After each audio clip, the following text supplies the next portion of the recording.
Imagine you're a boxer in a boxing ring. There is a chaos everywhere. Your opponent is about 6 feet and weighs more than 230 pounds. He's sitting in the small chair in the opposite corner and looking at you aggressively. Your heart racing, your breath faster. There are people everywhere. They are laughing, joking, screaming, yelling, and demanding something from you. The fight begins. The first round. You punch, you get punched.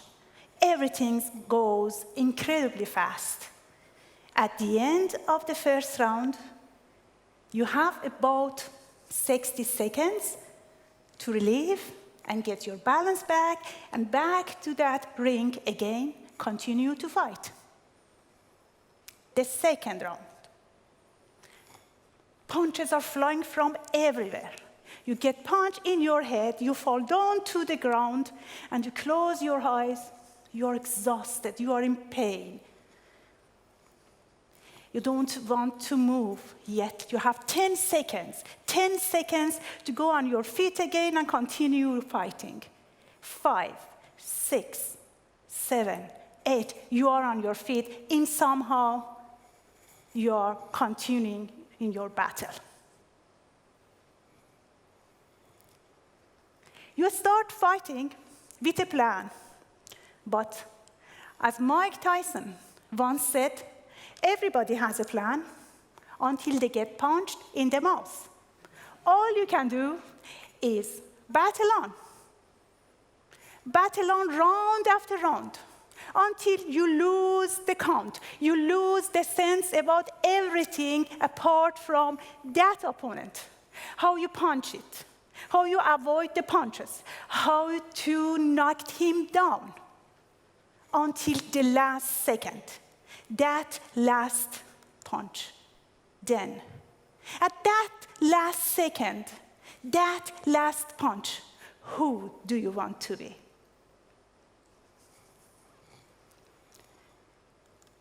What I want to talk to you about today is the resilience.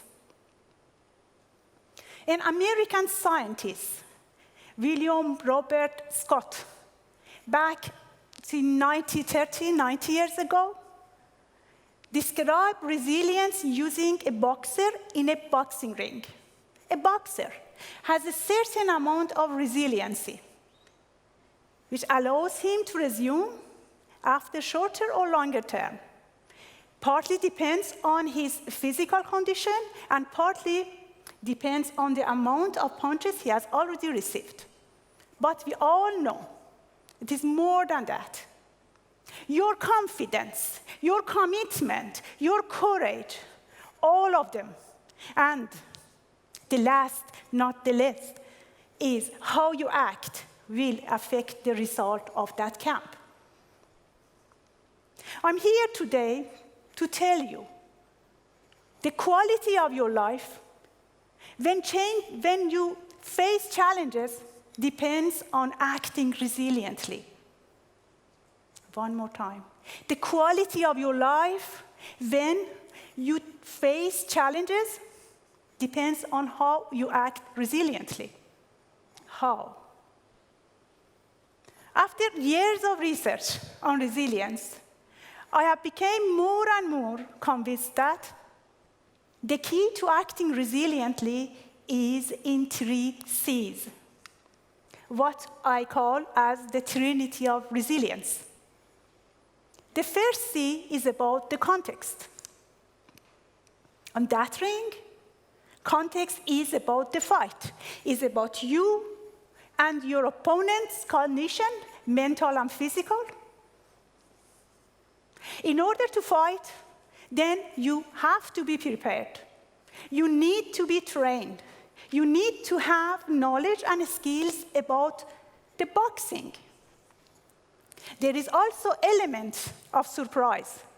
Some of punches are expected, many of them are not. Then we have the element of uncertainty here. There is a time issue. Each second are critical.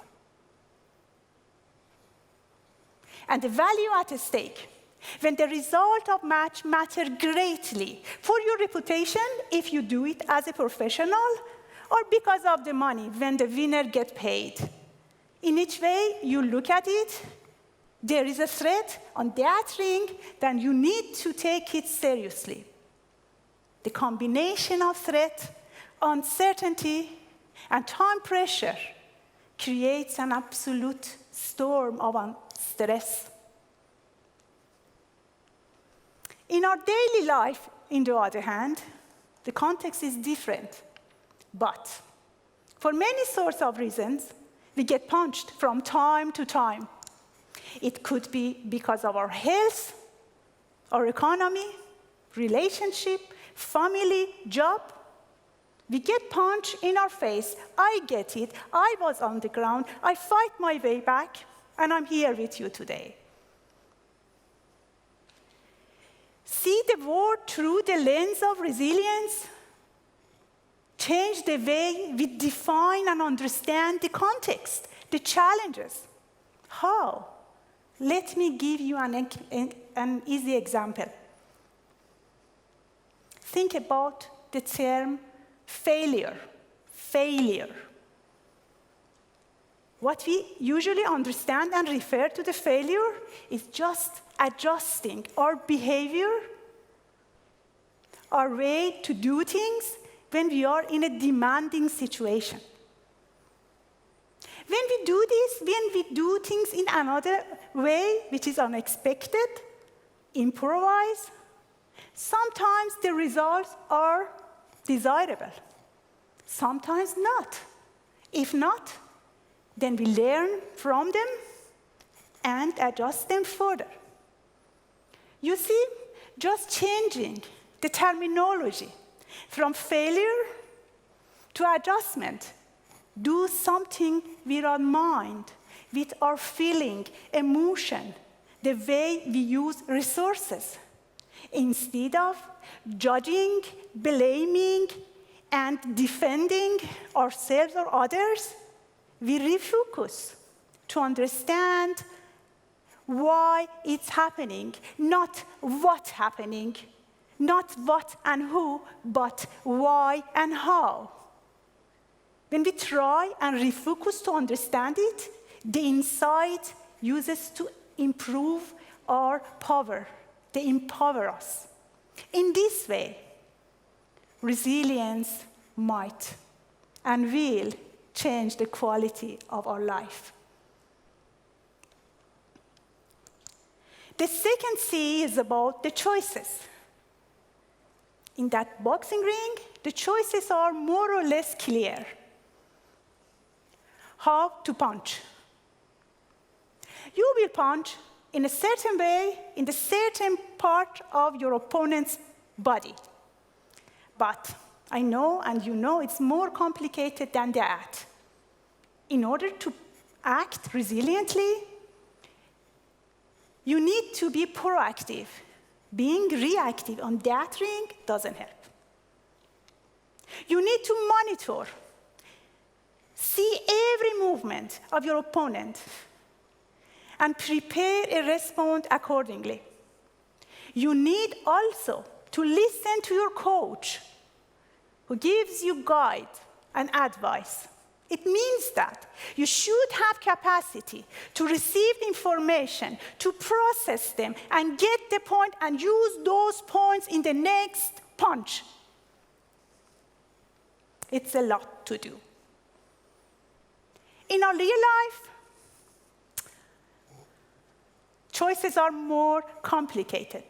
because context keeps changing. The resilient element here is the capacity to anticipate, to figuring out how the future would look like, and then find a way to respond to those upcoming challenges. The point is, while we are so eager to improvise, to think outside the box, to be creative and innovative, we are almost always forgotten to think inside the box. So think about those tiny elements, assumptions, values, norms, beliefs that might have effect on execution of our plans. These elements bring us to the third C, the culture.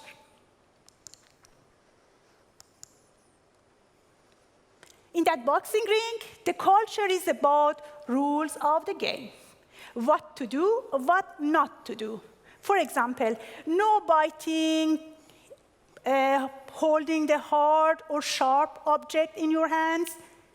In the real life, it's much, much more sophisticated.